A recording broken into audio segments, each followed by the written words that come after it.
नमस्कार। एक बार फिर से आप सभी का स्वागत है। और इस क्लास में हम कवर करेंगे रस को। रस से आपके 3 से 4 क्वेश्चन हमेशा पूछे जाते हैं और यहाँ हम उन सभी रसों के बारे में पढ़ेंगे जो हमेशा एग्ज़ाम में हमें पूछे जाते हैं, यानी कि महत्वपूर्ण रस जो हमारे लिए इम्पोर्टेंट होंगे परीक्षा की दृष्टि से, उन्हें हम कवर करेंगे। देखिए, कुछ लोगों के कमेंट्स हैं कि एग्ज़ाम डेट पोस्टपोन होगी या क्या होगा, क्योंकि आपका एक और एग्ज़ाम यूपी का बड़ा 28 नवंबर को क्लैश कर रहा है, यानी कि 28 नवंबर को यूपीएसआई का भी एग्ज़ाम है और यूपी टेट का भी एग्ज़ाम है।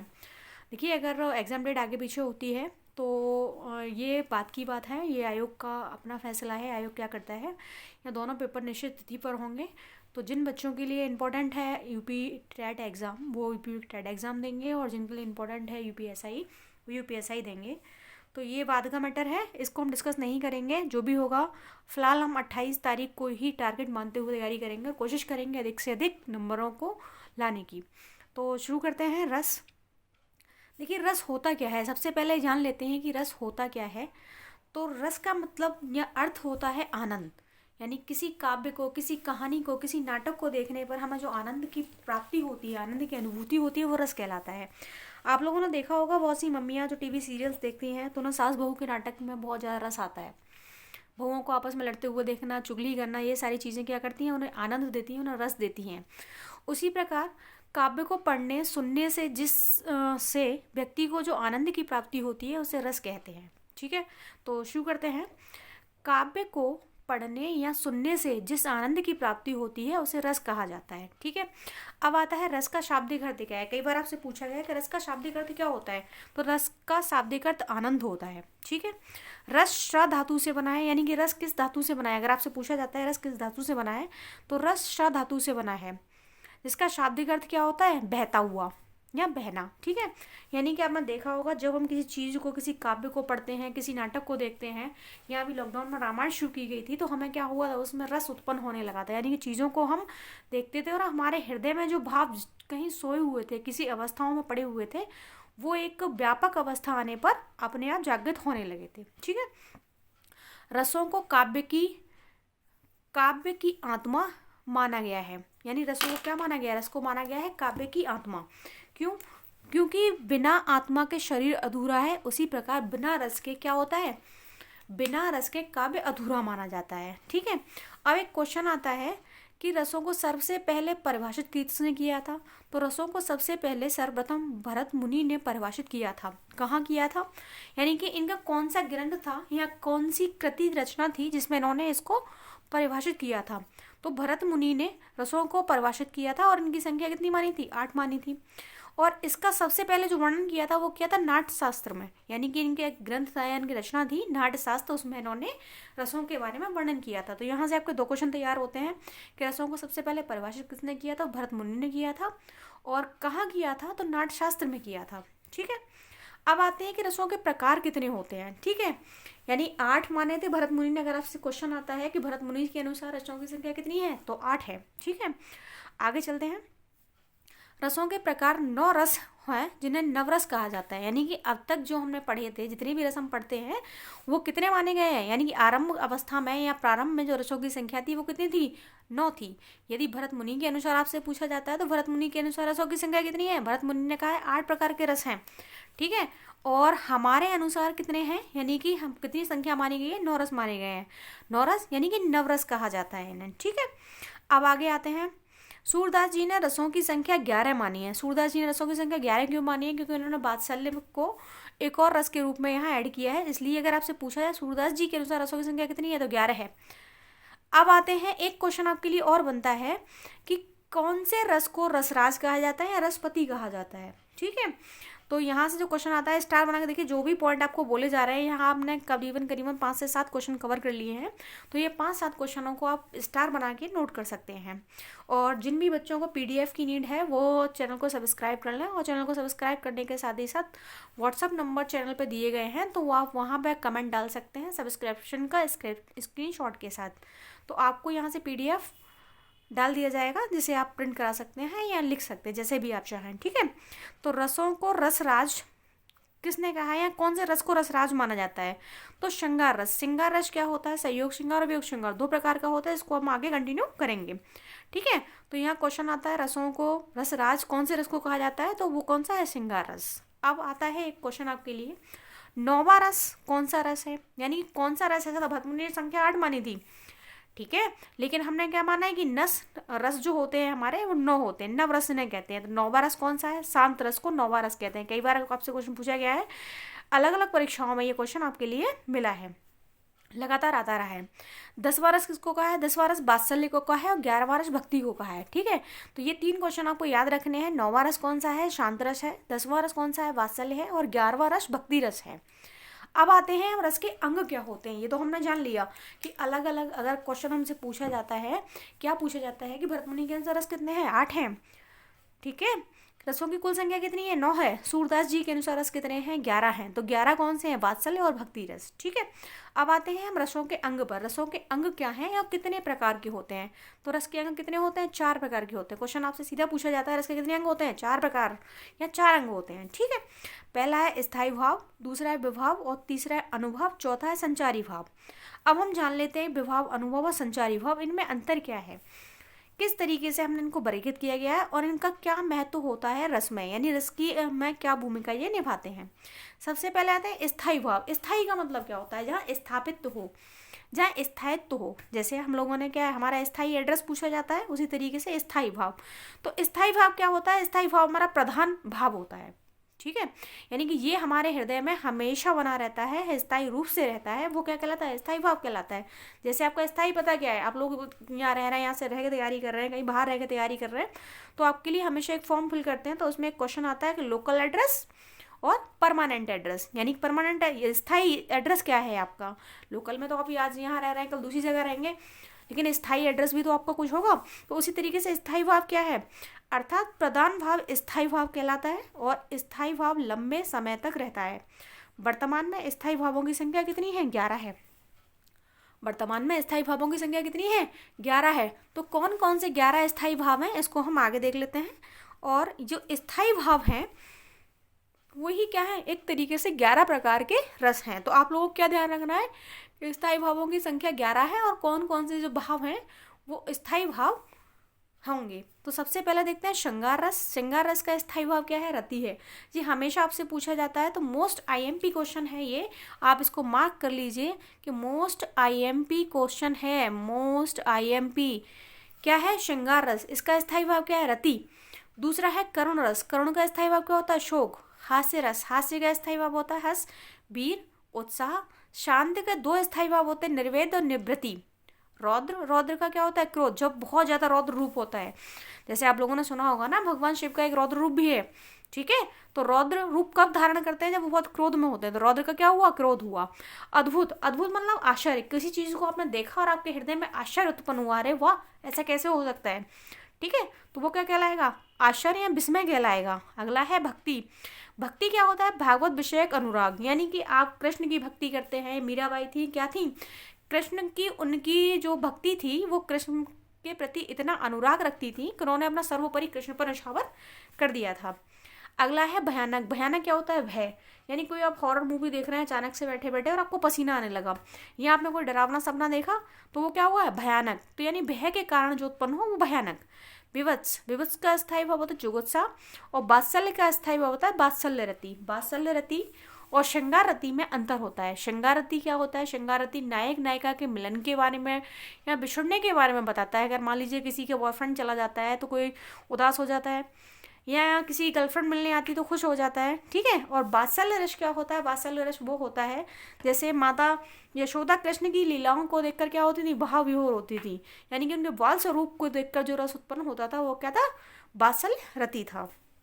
अब आते हैं हम विभाव क्या होता है। तो सबसे पहले हम ये जान लेते हैं कि विभाव के प्रकार कितने होते हैं, कितने प्रकार का होता है। कभी कभी आपसे डायरेक्ट क्वेश्चन यहाँ पूछा जाता है कि विभाव के कितने भाग हैं। तो विभाव के 2 भाग होते हैं, आलम्बन विभाव और उद्दीपन विभाव।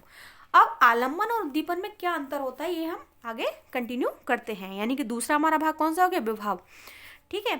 तो आलम्बन विभव क्या होता है? जिसका सहारा या आलम्बन पाकर स्थायी भाव जागृत हो, यानी जिसका सहारा या आलम्बन पाकर स्थायी भाव जागृत होते हैं उसे आलम्बन विभव कहते हैं। जैसे नायक नायिका, यानी कि जहाँ दो लोग हैं जो प्रेमी प्रेमिका हैं आपस में मिल रहे हैं, तो उनके हृदय में जो और भी क्रियाएं हैं, प्रेम की क्रियाएं हैं, वो उत्पन्न हो रही हैं, वो क्या कहलाएंगी? वो आलम्बन की वजह से। आलम्बन क्या हुआ? जहाँ नायक नायिका का मिलन होगा वहाँ आलम्बन कहलाएगा। ठीक है, अब आते हैं उद्दीपन क्या होता है।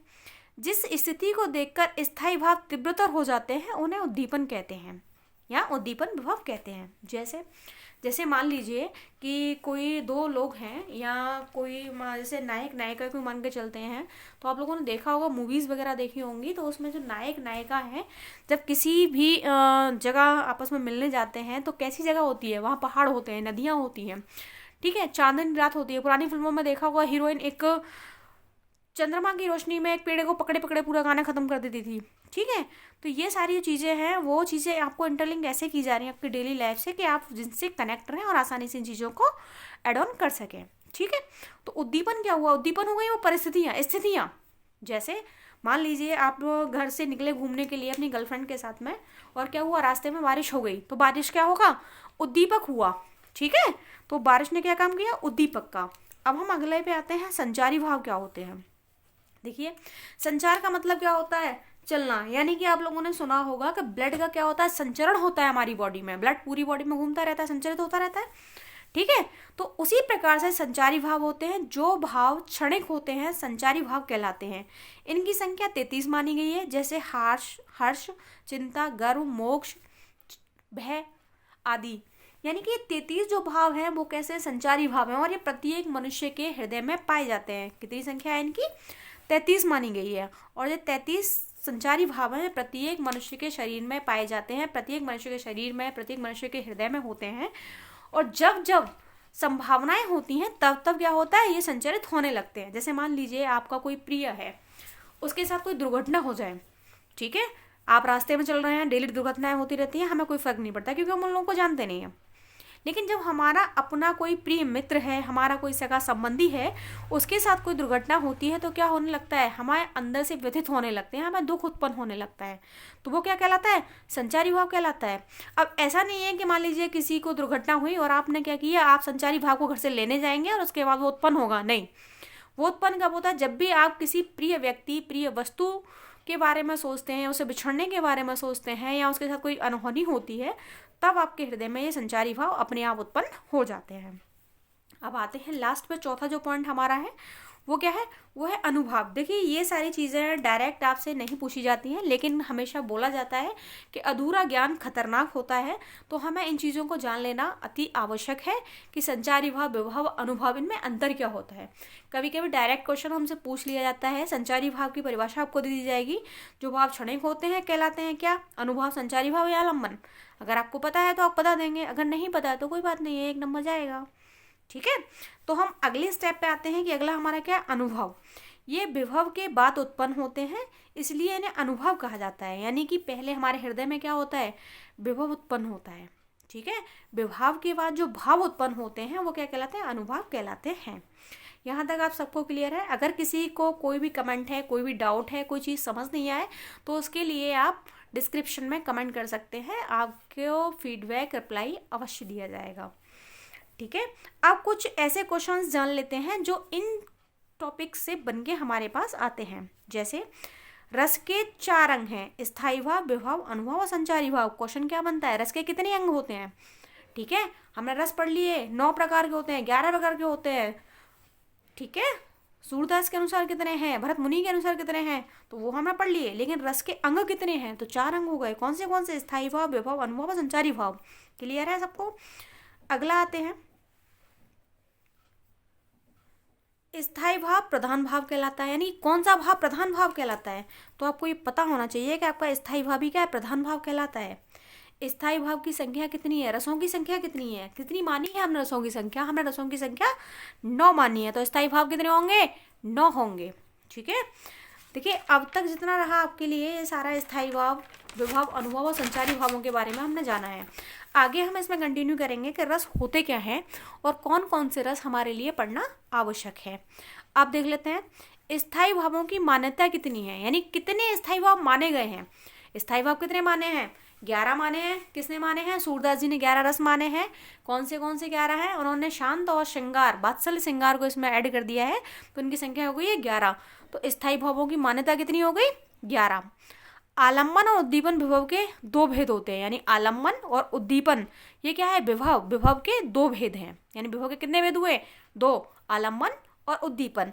अब आते हैं हम श्रृंगार रस पे। सबसे पहले हम ये जान लेते हैं कि देखिए श्रृंगार का अर्थ क्या होता है, श्रृंगार का स्थायी भाव क्या होता है। तो श्रृंगार का जो स्थायी भाव होता है वो रति होता है, ठीक है। अब रति का भाव कैसे उत्पन्न होगा? तो हम जो हमारा कोई प्रिय मित्र हो, हमारी कोई प्रिय सखी हो, जब हम उससे मिलते हैं या उसके साथ मिलने के बाद बिछड़ते हैं, तो हमारे हृदय में जो रति नामक भाव उत्पन्न होता है वही क्या कहलाता है? वही परिपक्व होके श्रृंगार रस में परिवर्तित हो जाता है, ठीक है।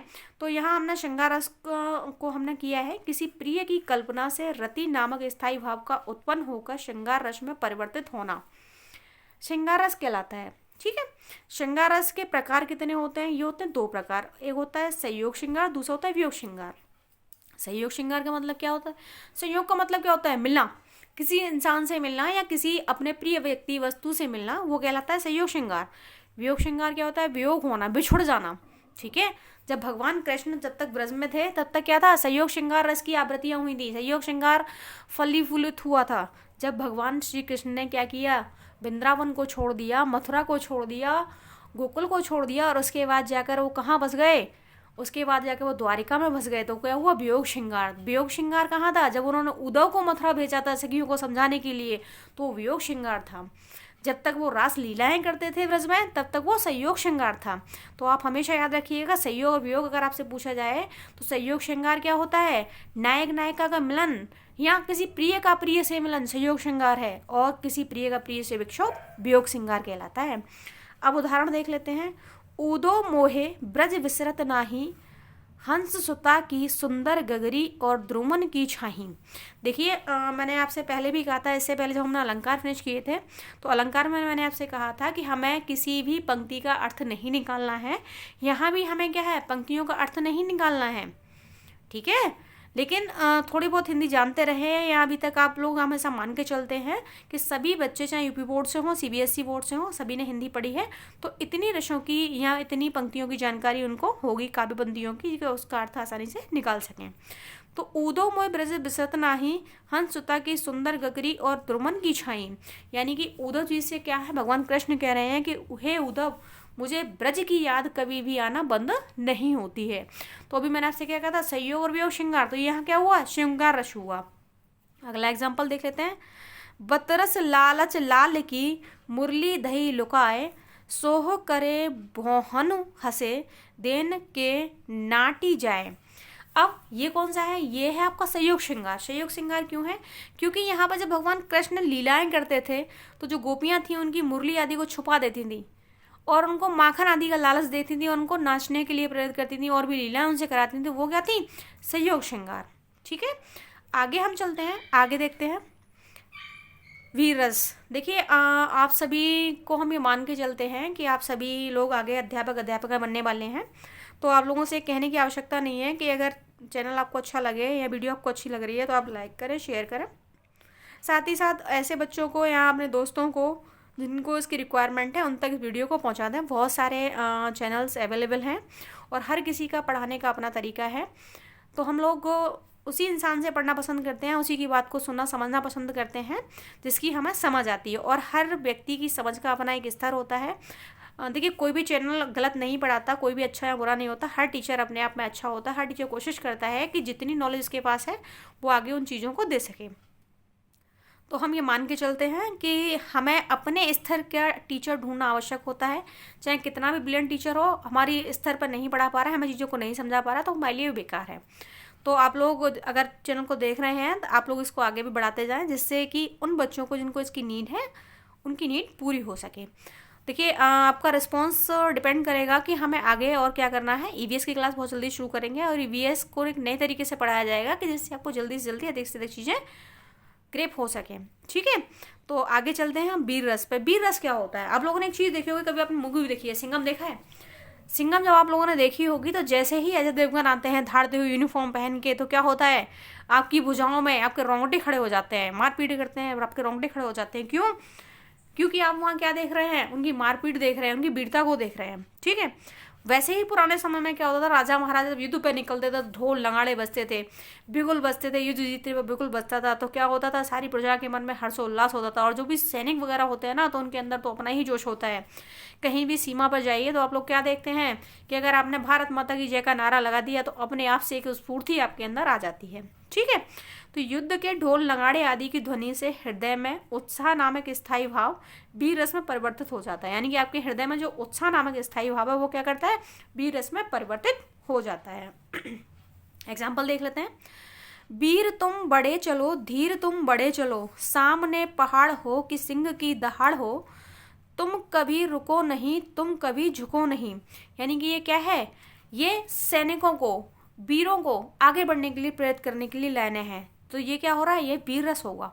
अगला है, साजी चतुरंग सैन अंग में उमंग धरी, सरजा शिवाजी जंग जीतन चलत हैं। यानी यहाँ क्या हो रहा है, शिवाजी क्या है, अपनी सेना को लेकर जंग के लिए प्रस्थान कर रहे हैं।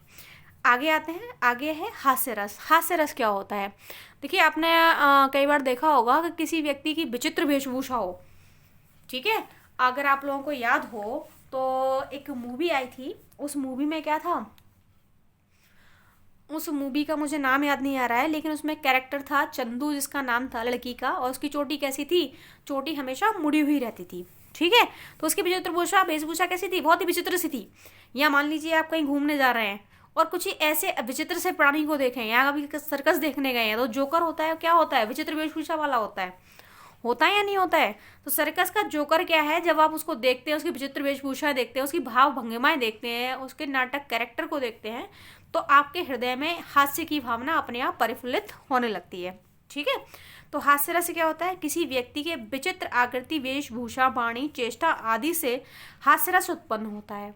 ठीक है, यानी कोई भी विचित्र सी चीज आपने देखी तो आपके हृदय में क्या हुआ, हास्य अपने आप से उत्पन्न होने लगता है।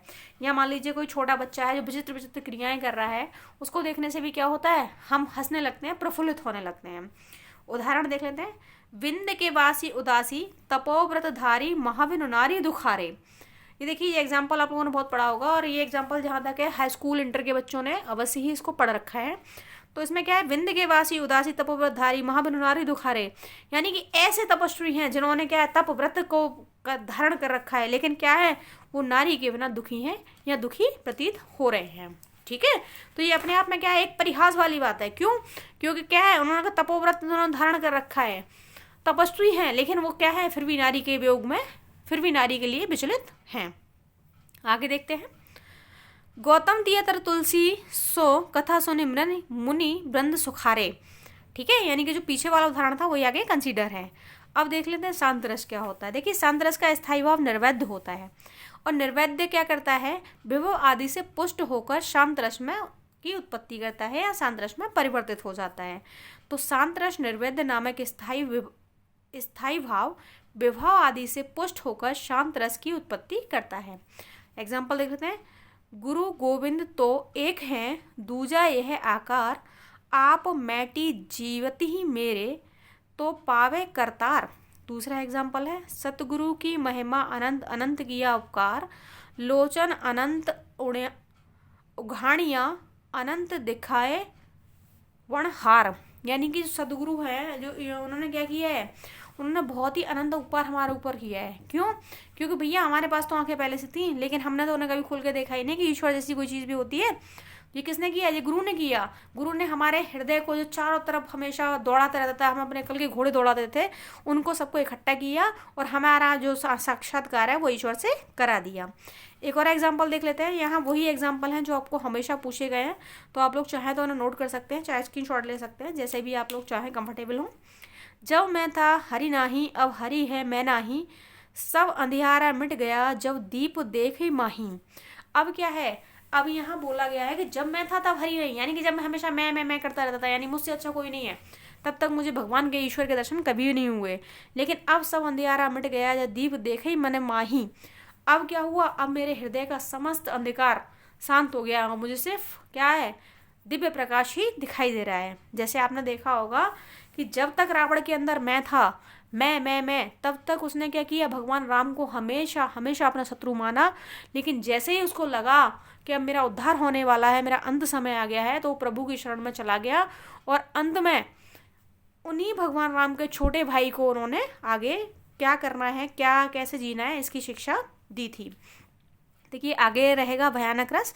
तो आज की क्लास हम यहीं समाप्त करते हैं और भयानक रस को आगे कल कंटिन्यू करेंगे। तो एक बार फिर आप सबसे वीडियो पसंद आए तो लाइक कीजिए, शेयर कीजिए। साथ ही साथ ऐसे आपके जो फेसबुक ग्रुप है, व्हाट्सअप ग्रुप हैं, उन पे वीडियो को आगे बढ़ाइए। और अगर आप में से किसी को भी नीड है कि आपको PDF नोट्स चाहिए, तो आप सब्सक्रिप्शन का स्क्रीनशॉट हमें व्हाट्सअप नंबर कर दीजिएगा और आपको PDF नोट्स की लिंक दे दी जाएगी जहाँ से आप इसको डाउनलोड कर सकते हैं। साथ ही साथ आपको PDF नोट्स हमारे YouTube चैनल के अलावा टेलीग्राम चैनल पर भी मिल जाएंगे, आप वहाँ से भी जाके PDF नोट्स डाउनलोड कर सकते हैं। जय हिंद, जय भारत।